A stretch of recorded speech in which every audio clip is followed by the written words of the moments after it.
Ils ont recommencé à attrister le Saint d'Israël. Cette phrase, je sens que le Seigneur l'a mise dans mon esprit. Cela est arrivé à beaucoup d'entre nous. Nous sommes devenus naturels. Nous sommes le peuple de Dieu, mais nous sommes devenus naturels. Le psaume 78, parlant de l'expérience du peuple d'Israël dans le désert, dit « Ils ont recommencé à provoquer Dieu,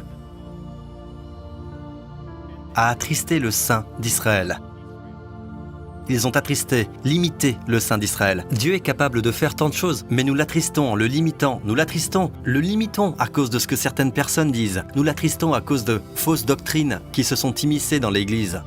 Nous l'attristons à cause de l'expérience de notre nature humaine. Nous attristons, nous limitons le Saint d'Israël. Dieu est illimité. Amen. J'ai lu ceci un jour dans Juges chapitre 1, verset 19. Et il est dit ceci. L'Éternel fut avec Juda. Combien aimerait que le Seigneur soit avec eux, n'est-ce pas? Mais je n'arrivais pas à comprendre ce qui suit. Il est dit, Juda se rendit maître de la montagne, mais il ne put chasser les habitants de la plaine parce qu'ils avaient des chars de fer. Alors, quand j'ai lu ça un jour, je me suis dit, quoi? Je veux dire, si Jéhovah, si le Seigneur est avec son peuple, qu'en est-il des chars de fer? Ça ne change rien, c'est comme s'ils étaient faits de papier de soie. Pas vrai? Je veux dire, nous avons vu maintes et maintes fois Goliath, revêtu d'armure en bronze, abattu par une seule pierre, d'un garçon qui avait foi en Dieu. Amen. Alors qu'est-ce que c'est que ça? Il ne put chasser les habitants de la plaine parce qu'ils avaient des chars en fer. Maintenant, le même chapitre 1. Allons au début pour voir ce qui s'est passé. Après la mort de Josué, les Israélites consultèrent l'Éternel en disant « Qui de nous montera le premier contre les Cananéens pour les attaquer ?» L'Éternel répondit « C'est Juda qui montera. Dans toutes vos épreuves, la première chose qui doit monter vers Dieu, c'est toujours la louange. Parce que Juda signifie louange. D'accord? Pour tout ce qui arrive dans la vie, vous êtes coincé dans un embouteillage, vous dites « louons quand même le Seigneur ». Quelque chose de bien, vous dites « louons le Seigneur ». Quelque chose de mauvais arrive, louons quand même le Seigneur. Amen.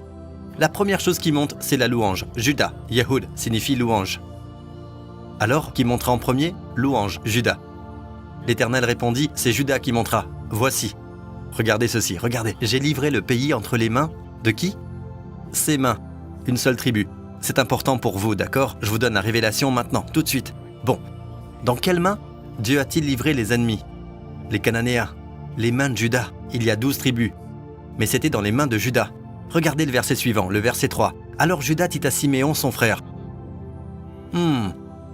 Monte avec moi dans le pays qui m'est attribué par tirage au sort, et nous combattrons les Cananéens. J'irai aussi avec toi dans celui qui t'est attribué. Et Simon l'accompagna. Maintenant, Dieu n'a jamais dit d'emmener Siméon. Dieu dit, je les ai livrés entre tes mains. Mais il a attristé, limité le Saint d'Israël, car nous voulons tous un soutien dans la chair. Nous voulons tous, vous savez, nous voulons des gens autour de nous. Le Seigneur vous a appelé, mais vous voulez que quelqu'un d'autre vienne aussi. Cela est arrivé à Moïse également, la faiblesse de la foi. Nous voyons que lorsque Dieu l'a appelé pour la première fois, c'était en fait Dieu qui l'appelait pour qu'il parle à Pharaon. Mais ensuite, maintes et maintes fois, il a dit « Je ne peux pas parler ». Et Dieu s'est mis en colère et il a dit « Qui a donné une bouche à l'homme ?» Et finalement, Dieu dit « Prends Aaron, ton frère, il sera ton porte-parole ». Ce n'était pas le plan parfait de Dieu, Dieu voulait que ce soit lui, le porte-parole. Donc à plusieurs occasions, vous savez, quand Dieu vous appelle, il vous équipe. Alors peu importe qu'il y ait des chars de fer ou pas, n'est-ce pas? Mais Juda a demandé à son frère de l'aider. D'accord? Et tu te battras pour moi et je me battrai avec toi. Et Siméon l'accompagna. Les hommes de Juda montèrent et l'Éternel livra les Cananéens. Donc au début, il y avait la délivrance. Il n'y avait que victoire, victoire. Jusqu'à ce que finalement, descendez au verset 19, vous voyez ce qui est arrivé? Il ne put les chasser parce qu'ils avaient des chars de fer. En d'autres termes, lorsque vous limitez la puissance de Dieu, votre victoire est limitée. Ces limites se manifesteront toujours si vous ne faites pas confiance à Dieu. Amen. Nous ne disons pas qu'il ne faut pas utiliser tous les moyens. Ce que je dis, c'est parler au Seigneur. Demandez conseil à Dieu avant de demander conseil à un homme. Demandez d'abord à Dieu avant de demander l'avis de quelqu'un, aussi croyant soit-il. car l'homme peut faire des erreurs. Et votre vie est trop précieuse pour les erreurs de l'homme.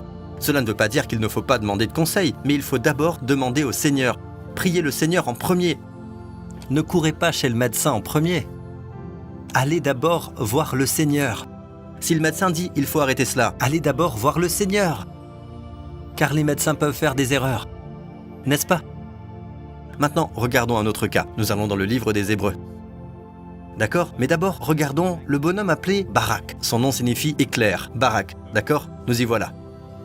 Dans Juge 4, les Israélites crièrent à l'Éternel, car Jabin avait 900 chars de fer. Vous voyez? Encore des chars de fer, n'est-ce pas? Alors, voyons ce qui s'est passé.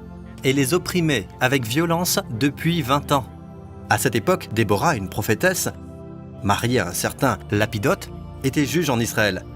Donc à cette époque, Déborah était une prophétesse. Elle a désigné un homme. Bien sûr, le Seigneur lui a parlé. Descendons. Et elle parlait à un homme. Son nom est Barak. Et elle dit à Barak, « J'attirerai vers toi Sisera, le chef de l'armée de Jabin. » Vous connaissez tous Sisera. Il a été cloué. C'est ça, sa tête a été clouée. Voilà ce qui s'est passé. C'est que ce Sisera, qui a été cloué, qui a eu, vous savez, une blessure permanente à la tête, au torrent de Kisson avec ses chars et ses troupes. Et je le livrerai entre tes mains. Les mains de qui? Celles de Barak. Dieu voulait que ce soit Barak qui élimine Sisera. Mais qu'a dit Barak? Barak a regardé la prophétesse et a dit « Si tu viens avec moi, je partirai. Mais si tu ne viens pas avec moi, je partirai pas. » Donc elle répondit, la prophétesse répondit « J'irai donc avec toi, mais tu n'auras aucune gloire sur la voie où tu t'engages, car c'est entre les mains d'une femme que l'Éternel livrera Sisera. » Est-ce là le dessein de Dieu? Est-ce là le plan de Dieu? Non, revenez en arrière. Bien, qu'a dit Dieu? Je le livrerai, Sisera, entre tes mains. Mais parce qu'il a dit « À moins que tu ne viennes avec moi, je ne partirai pas », vous limitez la puissance du Saint d'Israël. Dieu dit alors il n'y aura pas de mérite pour toi. Le mérite reviendra à une femme, dont le nom est Yaël. Vous me suivez jusqu'ici? Maintenant, nous arrivons à la question que j'ai laissée en suspens il y a quelques semaines. Hébreux, les héros de la foi. Et nous avons cette question posée dans Hébreux. Que dirais-je encore? Le temps me manquerait, en effet, pour parler de Gédéon, de Barak, de Samson, de Jephthé, David, de Samuel et des prophètes. Par la foi, ils ont vaincu des royaumes, exercé la justice, obtenu la réalisation de promesses, fermé la gueule de lion. Je lisais ça un jour. Et j'ai su qu'il n'y avait pas de détails insignifiants dans la Bible. Alors, quand je lis la Bible et que je vois Gédéon et Barak, attendez une minute. Chronologiquement parlant, qui est venu en premier? Barak est arrivé avant Gédéon. Tout cela se trouve dans le livre des Juges, d'accord? Puis Samson et Jephthé. Attendez une minute. Jephthé est venu avant Samson. Samson arrive vers la fin du livre des Juges. En fait, il était le dernier juge. Officiellement, c'était Samuel le dernier juge, mais Samson était le dernier juge. Tout comme le temps des rois. Il s'est terminé avec l'arrivée de Nebuchadnezzar. Et le dernier roi, on lui a arraché les yeux. Le dernier juge, de tous les juges, on lui a arraché les yeux. Dans la chrétienté, la dernière église, les pratiquants, le peuple, pas la vraie église, Philadelphie, mais la dernière, la Odyssée. Jésus dit tu es aveugle. Donc dans tout ce que l'homme fait, que ce soit par des prophètes, que ce soit par des rois, que ce soit par des prêtres, que ce soit par la chrétienté, ça échoue toujours si nous oublions que le Seigneur est numéro 1, central, dans notre vie. Donc nous y voilà. Samson est venu après Jephthé, mais pourtant, son nom est mentionné en premier. Qu'en est-il de David et Samuel? Qui est venu en premier? Samuel a oint le garçon David, n'est-ce pas?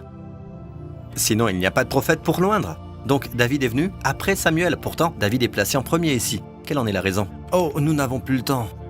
Car j'ai beaucoup prié, et nous continuerons la semaine prochaine, d'accord? Le temps est déjà écoulé. J'ai vraiment...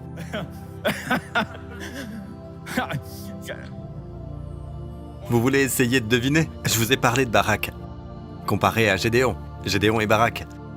Rapidement. Gédéon et Barak avaient tous deux la foi, sinon leur nom ne serait pas là. Mais ce n'est pas une question de temps, n'est pas une question de...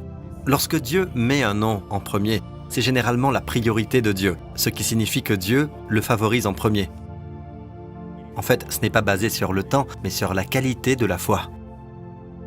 C'est basé sur l'excellence de la foi.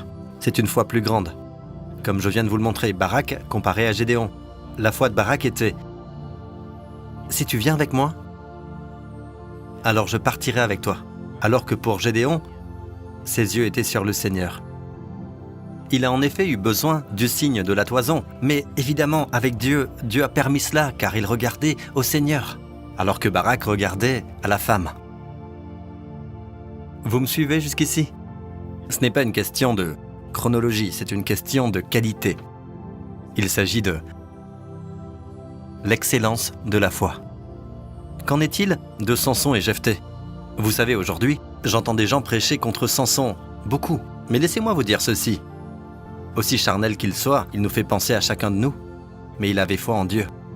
Son nom est mentionné parmi les héros de la foi. Est-il allé au paradis? Oui, bien sûr. Amen.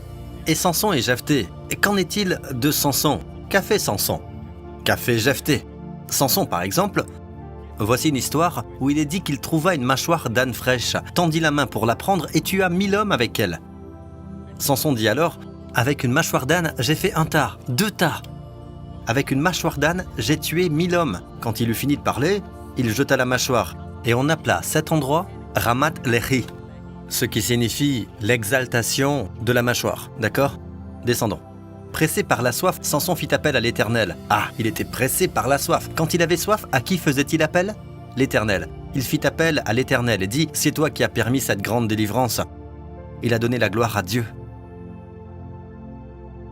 Dites ce que vous voulez de Samson, il savait d'où venait sa délivrance. C'est toi qui as permis cette grande délivrance, par l'intermédiaire de ton serviteur. Et maintenant devrais-je mourir de soif et tomber entre les mains des incirconcis? Dieu fendit la cavité du rocher qui se trouve à Léhi, et il en sortit de l'eau. Samson but. Il retrouva ses forces et reprit vie. C'est pour cela qu'on a appelé cette source Ain Hakore. Ain, c'est source ou fontaine, Hakore, l'appelant, la fontaine de celui qui a appelé. D'accord? Laissez-moi vous dire ceci, ce n'est pas basé sur la loi. Si c'était basé sur la loi, Samson aurait échoué. Le moment où il a ramassé, revenez en arrière, quand il a ramassé la mâchoire. En arrière? Les versets précédents. Oui, il trouva une mâchoire d'âne fraîche et tendit la main. Vous voyez cela? Il a touché une carcasse, quelque chose de mort. Il n'était pas censé le faire. Selon le vœu du Naziréa, il n'était pas censé toucher un corps mort. Et pourtant Dieu a porté la victoire pour lui. Car dans un sens, il a fonctionné comme la femme syrophénicienne. Ce n'était pas le moment pour les non-juifs, mais elle a tendu la main vers l'avenir. La foi transcende le temps et l'espace. Amen. Mais effectivement, ici, il n'était pas sous la loi.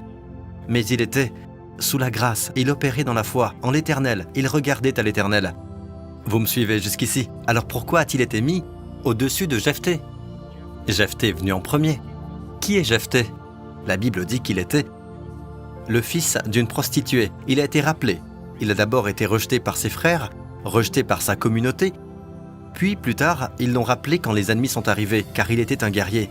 Mais regardez ce qu'il a fait. Samson fit appel à l'Éternel. Mais Jephthé fit un vœu à l'Éternel et dit, « Si tu livres entre mes mains les fils d'Ammon, quiconque sortira de ma maison au-devant de moi, à mon heureux retour de chez les fils d'Ammon, sera consacré à l'Éternel, et je l'offrirai en holocauste. » Il fit un vœu à l'Éternel. Quand vous n'avez pas une relation avec Dieu, vous opérez dans un système de troc. Dieu, si tu fais ceci pour moi, alors je ferai cela pour toi. Cela montre une faiblesse de la foi, cela montre une infériorité. Vous écoutez? Vous savez qui est venu le voir en premier? Il pensait que ce serait un animal, n'est-ce pas? C'était sa fille. Quiconque sortira, je l'offrirai en holocauste. Il ne l'a pas tué, car Dieu ne veut pas d'holocauste humain. D'accord? La Bible dit, elle pleura sa virginité. En d'autres termes, elle a renoncé à sa vie. D'accord? Elle ne s'est jamais mariée. D'accord? Vous pouvez lire l'histoire de Jephthé. Néanmoins, nous n'avons pas le temps de retourner à Hébreux 11 pour voir David et Samuel. Juste pour que vous sachiez, si vous lisez 1 Samuel 8, il y a là la seule erreur que je peux voir du prophète Samuel. Et en fait, il établit ses fils, 1 Samuel 8, Il établit ses fils juges sur Israël. Les fils de Samuel ne marchèrent pas sur ses traces. Ils se livraient à des profits malhonnêtes, acceptaient des cadeaux et tordaient le droit. Et même si... Vous savez, David aimait ses fils. David n'a jamais placé ses fils à des postes. C'est son fils Absalom qui a usurpé l'autorité. D'accord ? Donc, il y a une qualité de foi. Dieu me garde de dire quoi que ce soit de fâcheux, d'accord ? Ou qui cloche sur ce merveilleux prophète, Samuel. C'est toute une histoire qu'il nous faut apprendre. Et son personnage est incroyable. Mais en termes de foi, David avait la foi que Dieu approuvait, vraiment. Amen. Vous me suivez jusqu'ici. Et ensuite, retournez à Hébreux 11. Les derniers sont les prophètes, vous voyez ? Les prophètes mis en dernier. Si vous regardez tous les noms ici, les 6 sont des gens ordinaires, à l'exception de David, le roi. Tous sont des gens ordinaires. Qu'est-ce que ça veut dire ? Et Dieu a mis les prophètes en dernier. Vous auriez pensé que les prophètes comme le pasteur Henri, le pasteur Lorenz, auraient été nommés en premier, n'est-ce pas ? Mais Dieu a mis les prophètes en dernier. Pourquoi ? Dieu dit que les gens ordinaires peuvent marcher dans l'excellence de la foi.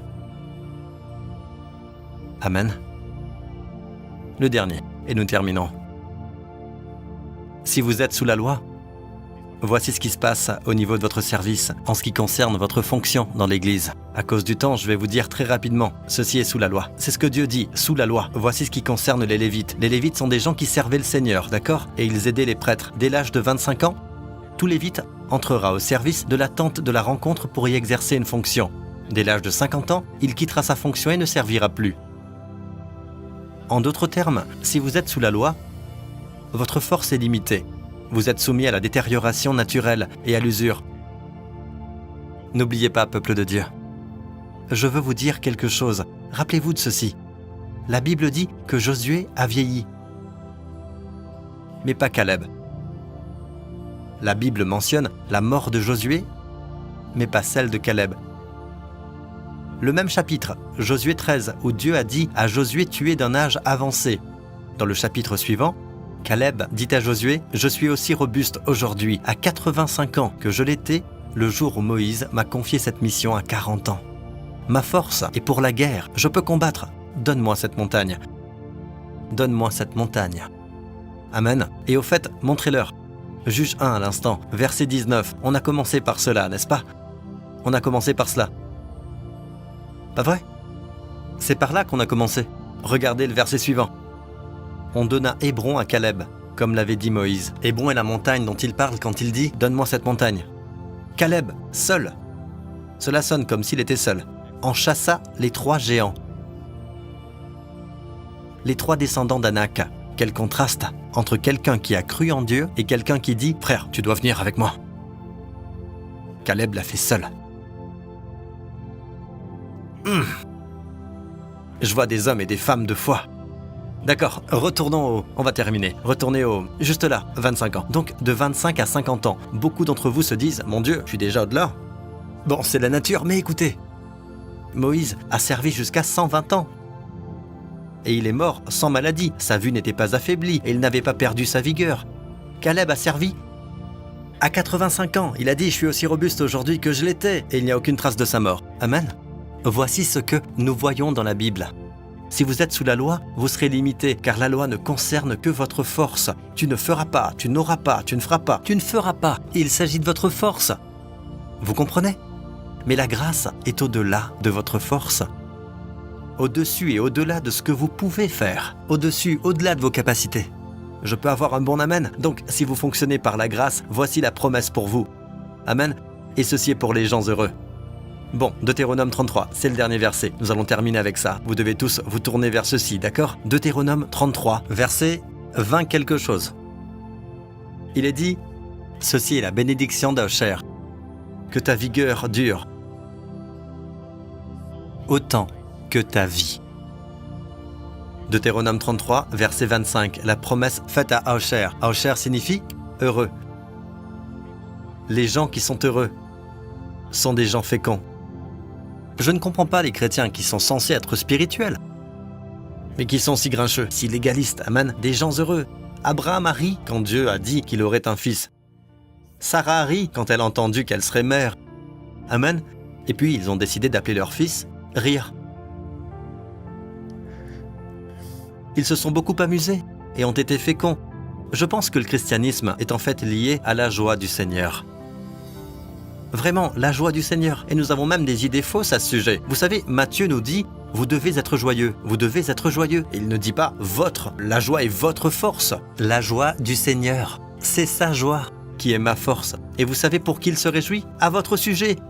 Il se réjouira à grands cris à ton sujet. Une fois que vous connaissez la joie du Seigneur, pas étonnant que vous soyez fort, parce que vous savez qu'il se réjouit à votre sujet. Vous êtes sa joie. La joie du Seigneur n'est pas « tu dois être heureux, mon vieux, tu dois être heureux, allez, sois heureux ». Ce n'est pas cela, ça c'est une loi. Non, c'est connaître sa joie. Ce qui le rend heureux, c'est la joie du Seigneur qui est ma force. Amen.